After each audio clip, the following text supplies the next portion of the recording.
وما لي لا أعبد الذي فطرني وإليه ترجعون أأتخذ من دونه آلهة إن يردني الرحمن بضر لا تغن عني شفاعتهم شيئا ولا ينقذون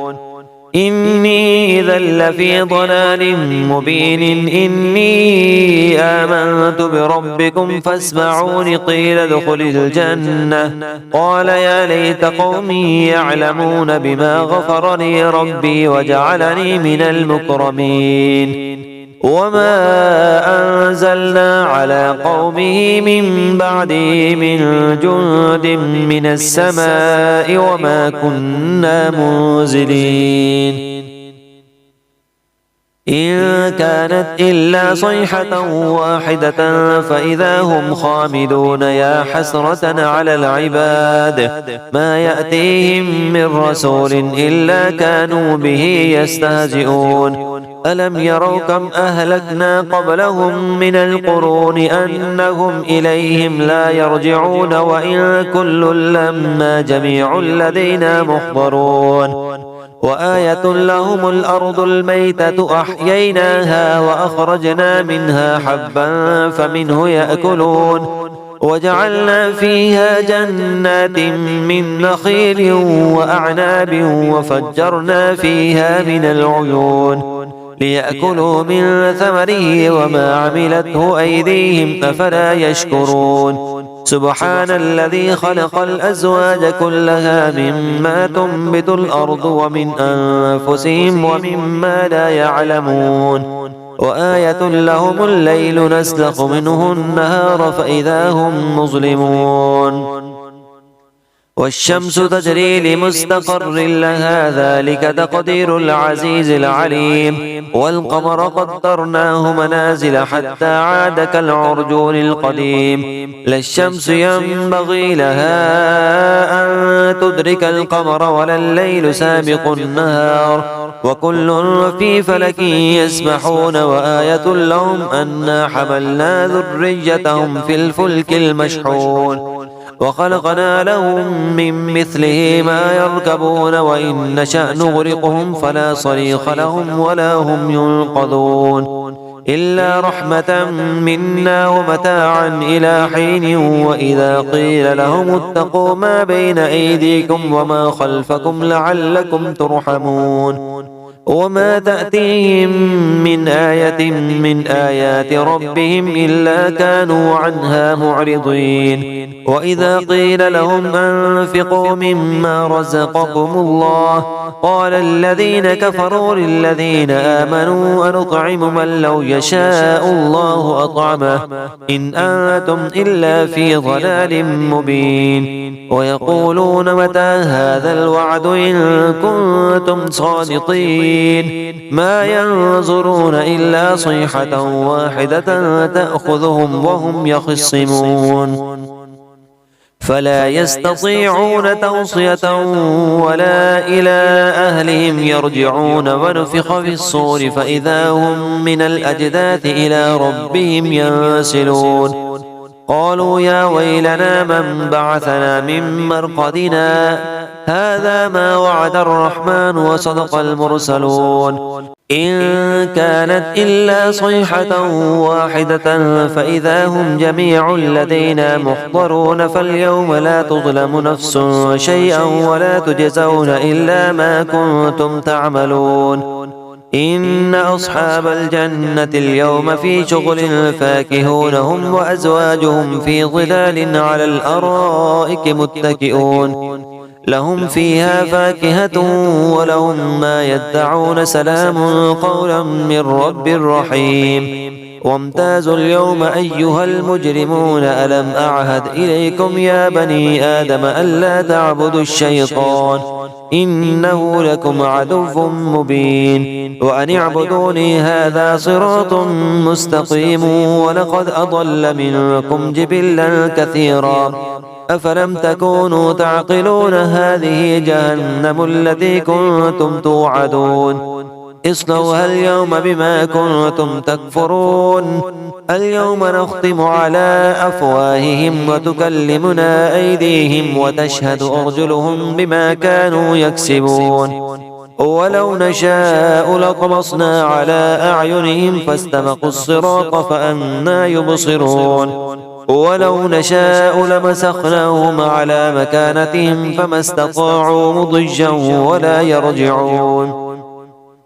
ومن نعمره ننكسه في الخلق أفلا يعقلون وما علمناه الشعر وما ينبغي له إن هو إلا ذكر وقرآن مبين لينذر من كان حجا ويحق القول على الكافرين أولم يروا أنا خلقنا لهم مما عملت أيدينا أنعاما فهم لها مالكون وذللناها لهم فمنها ركوبهم ومنها يأكلون ولهم فيها منافع ومشارب أفلا يشكرون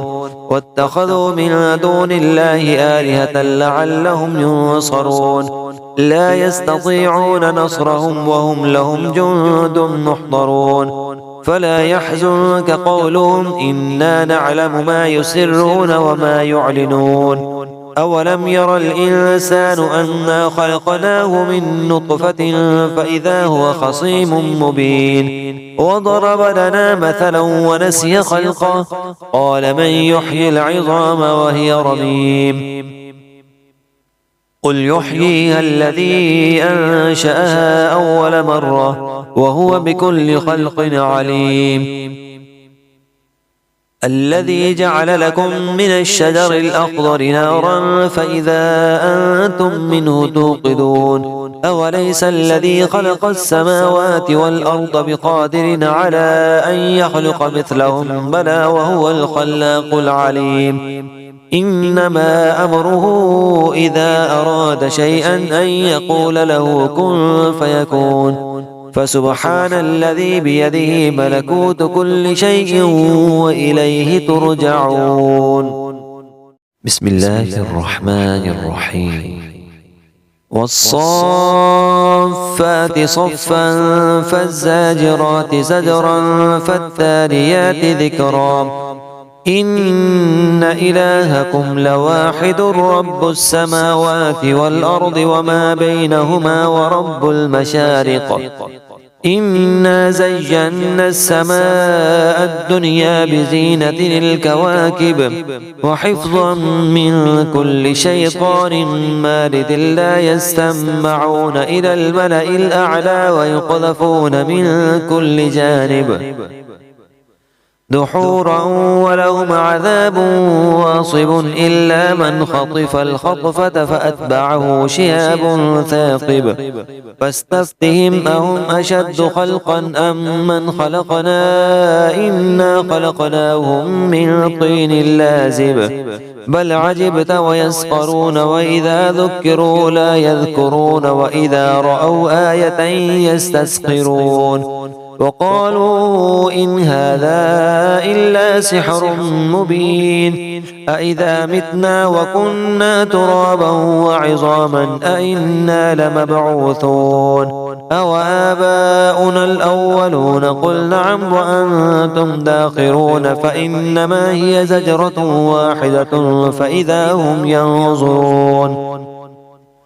وقالوا يا ويلنا هذا يوم الدين هذا يوم الفصل الذي كنتم به تكذبون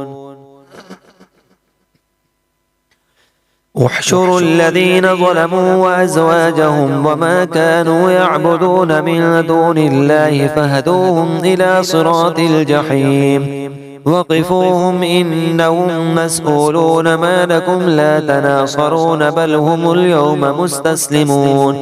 وأقبل بعضهم على بعض يتساءلون قالوا إنكم كنتم تأتوننا عن اليمين قالوا بل لم تكونوا مؤمنين وما كان لنا عليكم من سلطان بل كنتم قوما طاغين فحق علينا قول ربنا إنا لذائقون فأغويناكم إنا كنا غاوين فإنهم يومئذ في العذاب مشتركون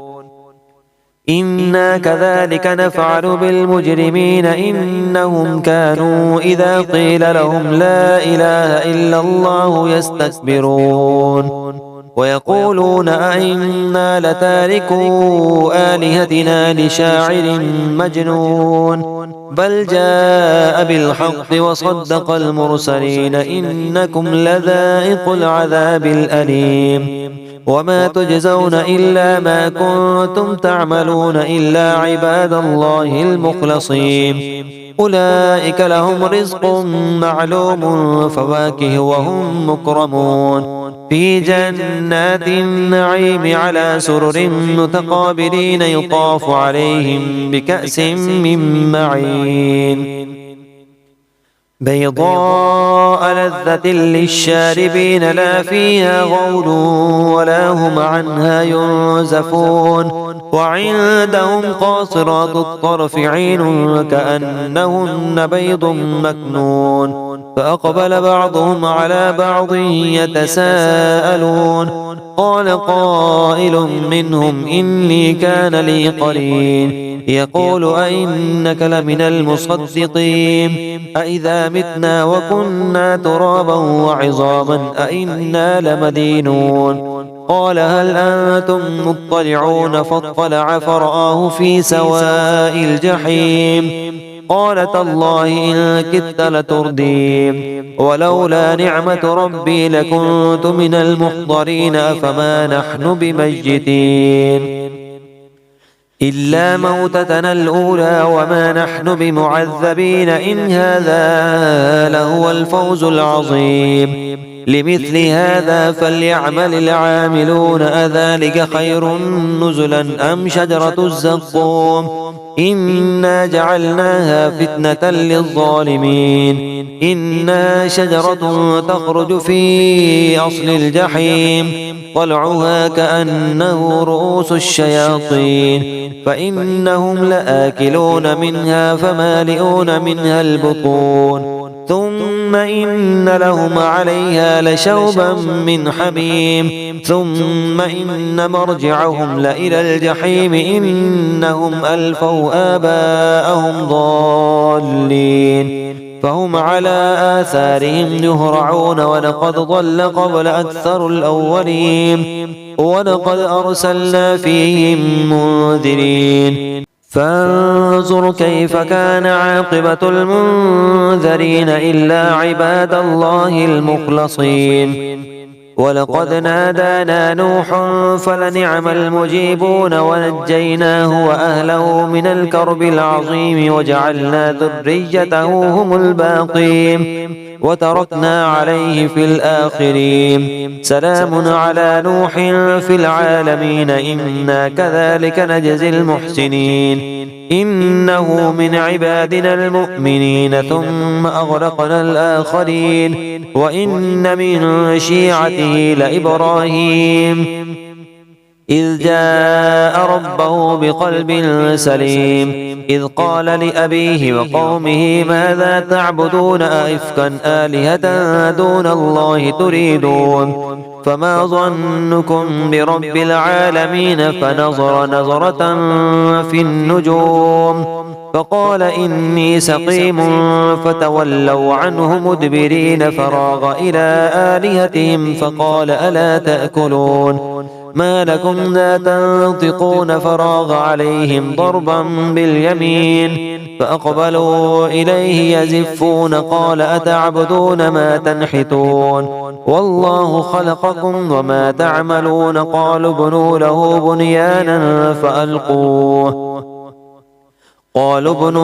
بنيانا فألقوه في الجحيم فأرادوا به كيدا فجعلناهم الأسفلين فقال إني ذاهب إلى ربي سيهدين رب هب لي من الصالحين فبشرناه بغلام حليم فلما بلغ معه السعي قال يا بني إني أرى في المنام أني أذبحك فانظر ماذا ترى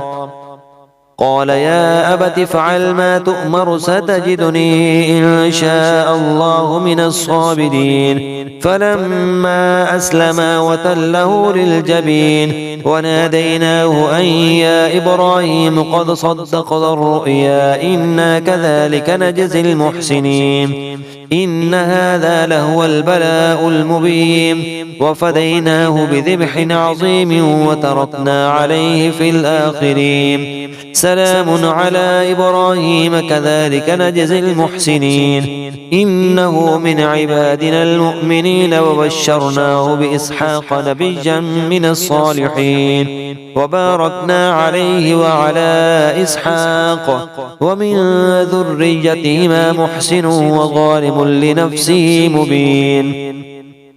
ولقد مننا على موسى وهارون ونجيناهما وقومهما من الكرب العظيم ونصرناهم فكانوا هم الغالبين وآتيناهما الكتاب المستبين وهديناهما الصراط المستقيم وتركنا عليهما في الآخرين سلام على موسى وهارون إنا كذلك نجزي المحسنين إنهما من عبادنا المؤمنين وإن إلياس لمن المرسلين إذ قال لقومه ألا تتقون أتدعون بعلا وتذرون أحسن الخالقين الله ربكم ورب آبائكم الأولين فكذبوه فإنهم لمحضرون إلا عباد الله المخلصين وتركنا عليه في الآخرين سلام على الياسين إنا كذلك نجزي المحسنين إنه من عبادنا المؤمنين وإن لوطا لمن المرسلين إذ نجيناه وأهله أجمعين إلا عجوزا في الغابرين ثم دمرنا الآخرين وإنكم لتمرون عليهم مصبحين وبالليل أفلا تعقلون وإن يونس لمن المرسلين إذ أبق إلى الفلك المشحون فساهم فكان من المدحضين فالتقمه الحوت وهو مليم فلولا أنه كان من المسبحين للبث في بطنه إلى يوم يبعثون فنبذناه بالعراء وهو سقيم وأنبتنا عليه شجرة من يقطين وأرسلناه إلى 100,000 أو يزيدون فآمنوا فمتعناهم إلى حين فاستفتهم ألربك البنات ولهم البنون أم خلقنا الملائكة إناثا وهم شاهدون ألا إنهم من إفكهم ليقولون ولد الله وإنهم لكاذبون أصطفى البنات على البنين ما لكم كيف تحكمون أفلا تذكرون أم لكم سلطان مبين فأتوا بكتابكم إن كنتم صادقين وجعلوا بينه وبين الجنة نسبا ولقد علمت الجنة إنهم لمحضرون سبحان الله عما يصفون إلا عباد الله المخلصين فإنكم وما تعبدون ما أنتم عليه بفاتنين إلا من هو صال الجحيم وما منا إلا له مقام معلوم وإنا لنحن الصافون وإنا لنحن المسبحون وإن كانوا ليقولون لو أن عندنا ذكرا من الأولين لكنا عباد الله المخلصين فكفروا به فسوف يعلمون ولقد سبقت كلمتنا لعبادنا المرسلين إنهم لهم المنصورون وإن جندنا لهم الغالبون فتول عنهم حتى حين وأبصرهم فسوف يبصرون أفبعذابنا يستعجلون فإذا نزل بساحتهم فساء صباح المنذرين وتول عنهم حتى حين وأبصر فسوف يبصرون سبحان ربك رب العزة عما يصفون وسلام على المرسلين والحمد لله رب العالمين بسم الله الرحمن الرحيم صاد والقرآن ذي الذكر بل الذين كفروا في عزة وشقاق كم أهلكنا من قبلهم من قرن فنادوا ولا حين مناص وعجبوا أن جاءهم منذر منهم وقال الكافرون هذا ساحر كذاب أجعل الآلهة إلها واحدا إن هذا لشيء عجاب وانطلق الملأ منهم أن امشوا واصبروا على آلهتكم إن هذا لشيء يراد ما سمعنا بهذا في الملة الآخرة إن هذا إلا اختلاق أأنزل عليه الذكر من بيننا بل هم في شك من ذكري بل لما يذوقوا عذاب أم عندهم خزائن رحمة ربك العزيز الوهاب أم لهم ملك السماوات والأرض وما بينهما فليرتقوا في الأسباب جند ما هنالك مهزوم من الأحزاب كذبت قبلهم قوم نوح وعاد وفرعون ذو الأوتاد وثمود وقوم لوط وأصحاب الأيكة أولئك الأحزاب إن كل إلا كذب الرسل فحق عقاب وما ينظر هؤلاء إلا صيحة واحدة ما لها من فواق وقالوا ربنا عجل لنا قطنا قبل يوم الحساب اصبر على ما يقولون واذكر عبدنا داود ذا الأيد إنه أواب إنا سخرنا الجبال معه يسبحن بالعشي والإشراق والطير محشورة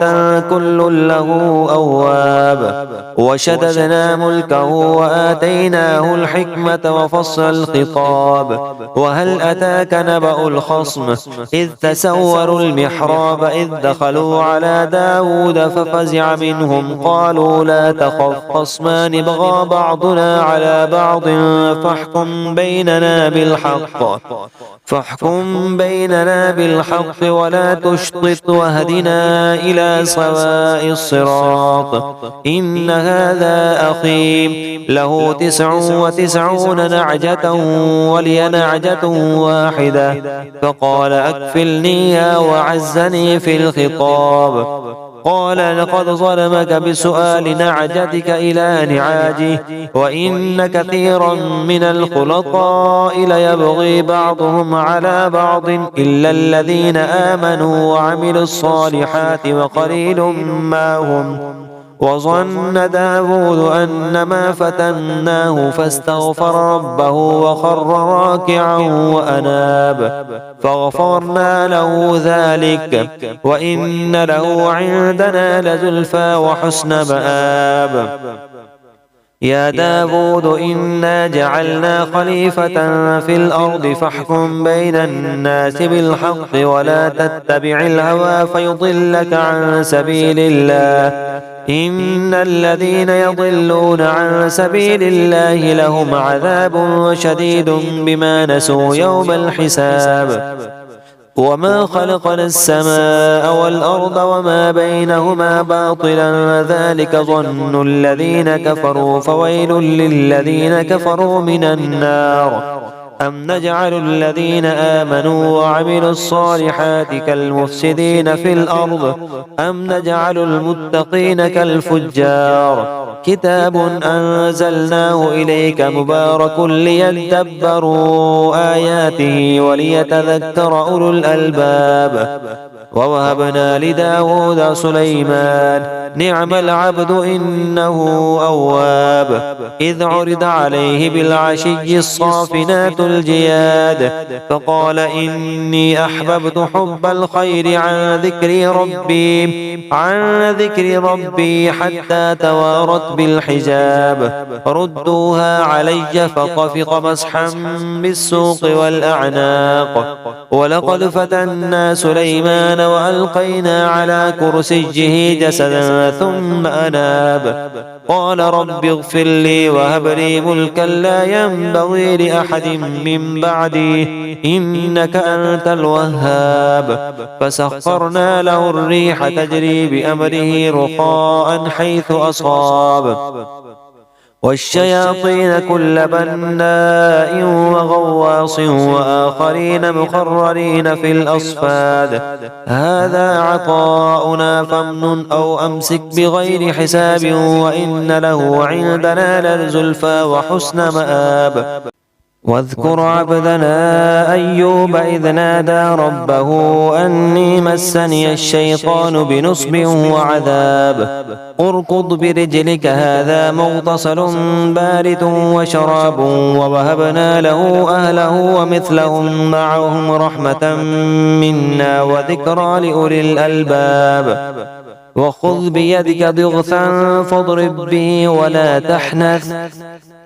إنا وجدناه صابرا نعم العبد إنه أواب واذكر عبادنا إبراهيم وإسحاق ويعقوب أولي الأيدي والأبصار إنا أخلصناهم بخالصة ذكر الدار وإنهم عندنا لمن المصطفين الأخيار واذكر إسماعيل واليسع وذا الكفل وكل من الأخيار هذا ذكر وإن للمتقين لحسن مآب جنات عدن مفتحة لهم الأبواب متكئين فيها يدعون فيها بفاكهة كثيرة وشراب وعندنا قاصرات الطرف أتراب هذا ما توعدون ليوم الحساب إن هذا لرزقنا ما له من نفاد هذا وإن للطاغين لشر مآب جهنم يصلونها فبئس المهاد هذا فليذوقوه حميم وغساق وآخر من شكله أزواج هذا فوج مقتحم معكم لا مرحبا بهم إنهم صالوا النار قالوا بل أنتم لا مرحبا بكم أنتم قدمتموه لنا فبئس القرار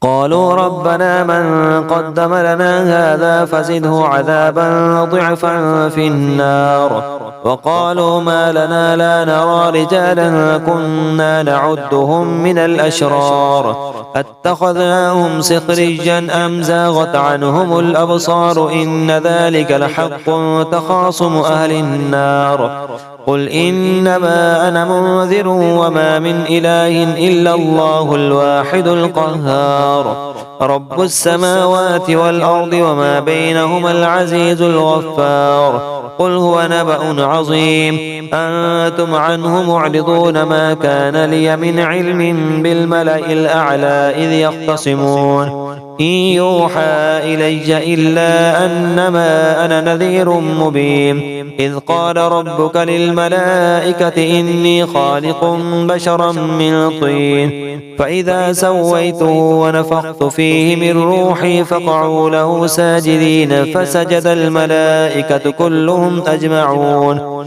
إلا إبليس استكبر وكان من الكافرين قال يا إبليس ما منعك أن تسجد لما خلقتك بيدي أستكبرت أم كنت من العالين قال أنا خير منه خلقتني من نار وخلقته من طين قال فاخرج منها فإنك رجيم وإن عليك لعنتي إلى يوم الدين قال رب فأنظرني إلى يوم يبعثون قال فإنك من المنظرين إلى يوم الوقت المعلوم قال فبعزتك لأغوينهم أجمعين إلا عبادك منهم المخلصين قال فالحق والحق أقول لأملأن جهنم منك وممن تبعك منهم أجمعين قل ما أسألكم عليه من أجر وما أنا من المتكلفين إن هو إلا ذكر للعالمين ولتعلمن نبأه بعد حين بسم الله الرحمن الرحيم. تنزيل الكتاب من الله العزيز الحكيم. إنا أنزلنا إليك الكتاب بالحق فاعبد الله مخلصا له الدين. ألا لله الدين الخالص والذين اتخذوا من دونه أولياء ما نعبدهم إلا ليقربونا إلى الله زلفى إن الله يحكم بينهم فيما هم فيه يختلفون. إن الله لا يهدي من هو كاذب كفار. لو أراد الله أن يتخذ ولدا لاصطفى مما يخلق ما يشاء سبحانه هو الله الواحد القهار. خلق السماوات والأرض بالحق يكبر الليل على النهار ويكبر النهار على الليل وسخر الشمس والقمر كل يجري لأجل مسمى ألا هو العزيز الغفار. خلقكم من نفس واحدة ثم جعل منها زوجها وأنزل لكم من الأنعام 8 أزواج يخلقكم في بطون أمهاتكم خلقا من بعد خلق في ظلمات 3 ذلكم الله ربكم له الملك لا إله إلا هو فأنى تصرفون. إن تكفروا فإن الله غني عنكم ولا يرضى لعباده الكفر وإن تشكروا يرضه لكم ولا تزر وازرة وزر أخرى ثم إلى ربكم مرجعكم فينبئكم بما كنتم تعملون إنه عليم بذات الصدور. وإذا مس الإنسان ضر دعا ربه منيبا إليه ثم إذا خوله نعمة منه نسي ما كان يدعو إليه من قبل وجعل لله أندادا ليضل عن سبيله قل تمتع بكفرك قليلا إنك من أصحاب النار. أمن هو قانت آناء الليل ساجدا وقائما يحذر الآخرة ويرجو رحمة ربه قل هل يستوي الذين يعلمون والذين لا يعلمون إنما يتذكر أولو الألباب. قل يا عبادي الذين آمنوا اتقوا ربكم للذين أحسنوا في هذه الدنيا حسنة وأرض الله واسعة إنما يوفى الصابرون أجرهم بغير حساب. قل إني أمرت أن أعبد الله مخلصا له الدين وأمرت لأن أكون أول المسلمين. قل إني أخاف إن عصيت ربي عذاب يوم عظيم. قل الله أعبد مخلصا له ديني فاعبدوا ما شئتم من دونه. قل إن الخاسرين الذين خسروا أنفسهم وأهليهم يوم القيامة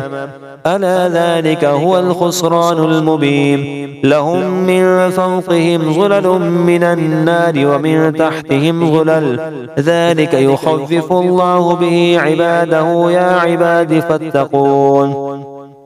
والذين اجتنبوا الطاغوت أن يعبدوها وأنابوا إلى الله لهم البشرى. فبشر عباد الذين يستمعون القول فيتبعون أحسنه أولئك الذين هداهم الله وأولئك هم أولو الألباب. أفمن حق عليه كلمة العذاب أفأنت تنقذ من في النار. لكن الذين اتقوا ربهم لهم غرف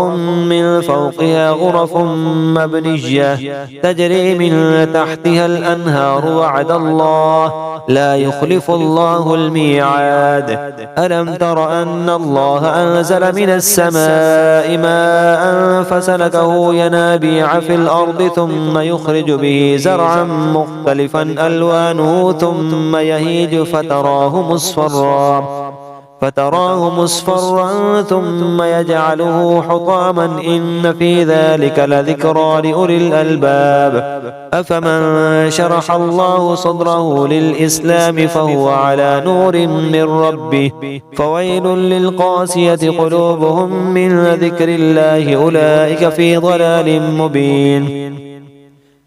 الله نزل أحسن الحديث كتابا متشابها مثانية تقشعر منه جلود الذين يخشون ربهم ثم تلين جلودهم وقلوبهم إلى ذكر الله ذلك هدى الله يهدي به من يشاء ومن يضلل الله فما له من هاد أفمن يتقي بوجهه سوء العذاب يوم القيامة وقيل للظالمين ذوقوا ما كنتم تكسبون كذب الذين من قبلهم فأتاهم العذاب من حيث لا يشعرون فأذاقهم الله الخزي في الحياة الدنيا ولعذاب الآخرة أكبر لو كانوا يعلمون ولقد ضربنا للناس في هذا القرآن من كل مثل لعلهم يتذكرون قرآنا عربيا غير ذي عوج لعلهم يتقون قرآنا عربيا غير ذي عوج لعلهم يتقون ضرب الله مثلا رجلا فيه شركاء متشاكسون ورجلا سلما لرجل هل يستويان مثلا الحمد لله بل أكثرهم لا يعلمون إنك ميت وإنهم ميتون ثم إنكم يوم القيامة عند ربكم تختصمون